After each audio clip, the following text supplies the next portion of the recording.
গাধাকে সৃষ্টি করার পর তাকে বলা হলো সকাল থেকে সন্ধ্যা পর্যন্ত তাকে ক্লান্তিহীন পরিশ্রম করতে হবে, সারা জীবন তাকে পিঠে ভারী বোঝা বইতে হবে, খেতে পাবে শুধু ঘাস, আর তার মাথায় কোনো বুদ্ধি থাকবে না। তার আয়ু হবে 50 বছর।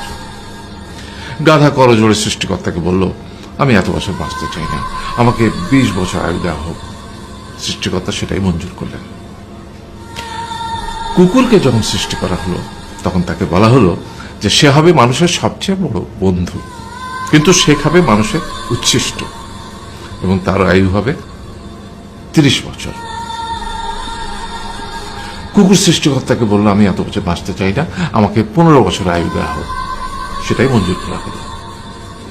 এরপর বানরকে বলা হলো, তুমি শুধু গাছের এ ডাল থেকে ও ডালে ঝুল খাবে এবং নানান রকম ফন্দি ফিকির করে মানুষকে আনন্দ দিবে, তোমার আয়ু হবে 20 বছর।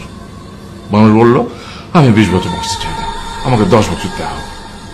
সেটাই মঞ্জুর করা হলো। এবার এলো পুরুষ মানুষের পালা।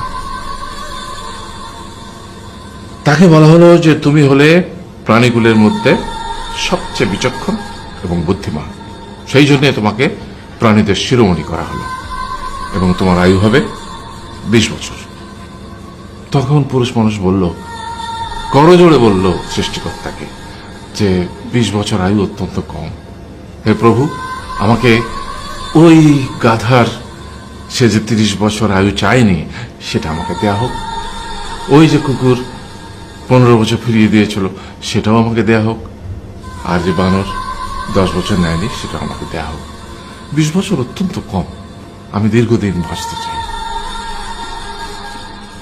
সৃষ্টিকর্তা সেটাও মঞ্জুর করলেন। তারপর কি হলো? সেই থেকে ছেলেরা পুরুষ মানুষ হিসেবে বাঁচে 20 বছর, তারপরের 30 বছর সংসারের বোঝা পিঠে করে বয়ে বেড়ায়, সেটা কার মতো? গাধার মতো।